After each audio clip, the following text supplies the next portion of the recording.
My name's Andrea Brown. Welcome. This is Thrival Now, a new YouTube channel where I'm committed to helping you go from survival to thrival in every area of your life, your health, wealth, and relationships. What is it to live and in such a way that you can leave no regrets? We are all, I think, to some degree, a little nervous about death. It's something that, depending on what your belief systems, you may believe that's the final stop, or you may believe it's just a crossing over and a bridge to something else. But when we think about death, it definitely is it's a finish line in the life that we are living right now, and I think we would all agree to that. This wisdom was distilled from 237 interviews of people that were, I think, over the age of at least 65, might have been 60, and the insights that they had on living. And that had been distilled from something like 15,000 elders who people nominated for being individuals that were living meaningful lives and were had a lot of joy and happiness in their life. And so these secrets that we're working through, the number two one is to leave no regrets. Now, it's interesting to think about regrets because most of us would think about the regrets that you did that you wish you had not done. And those are very important, and I hope that you will take time to think about that today. But there is also the regrets of what you didn't do that you should have done. And so I've heard it once said that there's the sins of omission, the sins of commission, what you committed and what you did do, which are ones we often think of, when you think of the Ten Commandments or most religions, it's thou shalt not do these things.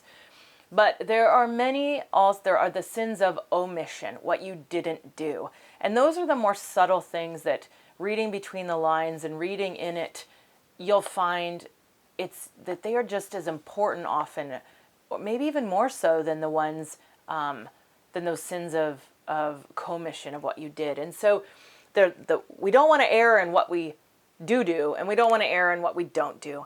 And so finding a way to navigate life so that you don't live with regret. Now, most of us, if you take any measure of risk, are going to live, you are going to have some regrets. I think that's part of living and beginning to live life fully. If you live in such fear that you're not going to do anything bad or good, you're not going to err, you pretty well are frozen in time, and you don't make any decisions and you don't do anything. And that in itself is a huge regret itself too, right? So how do you live with no regrets? You have to live with courage and take risks and be willing to be vulnerable, to face your fears, fear of public humiliation, fear of failure. Those are probably the big ones. And hey, stepping out in this arena for me was a big part of facing some of those fears. This is something I've talked about for a long time, but it didn't fit what had worked for me up to this point. And jumping into this arena was a lot of new learning. It was intimidating. It was easy to think I should have started, if I was going to do this, I should have started it a year ago or 2 or 5 years ago or 10 years ago. And so how can it's easy to second guess yourself in every way, and it's hard to jump in and commit and then stay with it, stay the course, even when that change is hard, when growth might seem slow or almost imperceptible. But if we are honest with ourselves, growth usually takes place over time. And most of the time you can't see the growth day to day. You can only see it when you step back and you begin to get a bigger picture of the whole.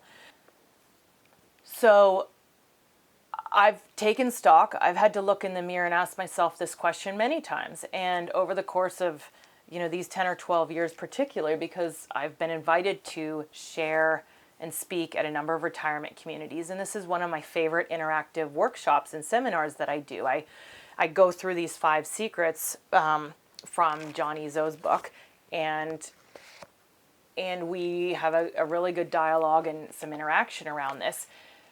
And so this second secret being leave no regrets. And I'll be honest, I know clearly that if I were to die tomorrow and stand before God in heaven, I would know that I know that I have not even begun to expend the gifts and talents within me because I have not yet written a book. Now, I've started and stopped a number of times. I've got a handful of different books even started.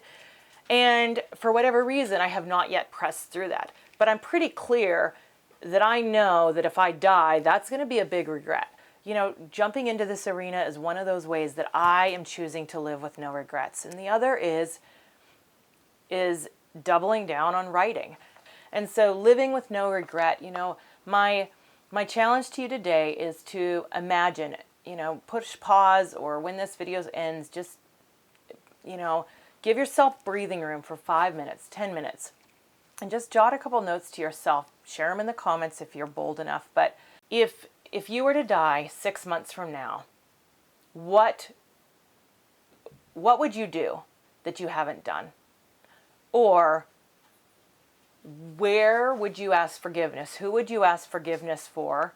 Perhaps something that you did that you should never have done. And if you can identify one or two of those things that if you knew you were going to die, you would do different, then why wait another day? You don't know if this is your last day, and you can change it today. You can change it right now, and you can live from that place now. A life of no regrets comes down to risking more, being willing to face our fears of failure, fears of public humiliation, fear of the unknown, and being as courageous as we can be so that we have no regrets. If you found one nugget of wisdom in this video today, please share it in the comments and share this video with a friend. I appreciate your support. Thank you so much.